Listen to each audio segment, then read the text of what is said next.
ما قويتهاش فيجي عندنا وزير ديال العدل. هذا وزير العدل كيف يعقل ان يكون وزير للعدل ويبدا يدافع على العلاقه ما يسمى بالعلاقات الرضائيه؟ راه بعد هذا الشيء هذه غير اسماء، فهمتني ولا؟ اللي تخلط الامور. ما كاين لا علاقات رضائيه لا والو، كاين الزنا وكاين اللواط وكاين الاغتصاب.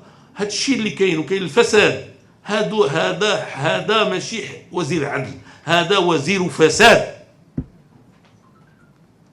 وليس من المعقول أن يبقى وزيرا في حكومة أمير المؤمنين، ليس من المعقول.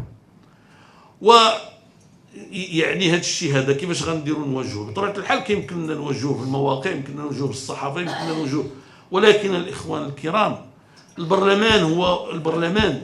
يعني هذوك 13 الأخ وأخت اللي عندنا في ذاك البرلمان، نسأل الله سبحانه وتعالى أن يزيدهم من بركته. واخا هما عددهم قليل، عندهم دور وعندهم تأثير اللي ما كاينش عند ربما الأمين العام ديالكم.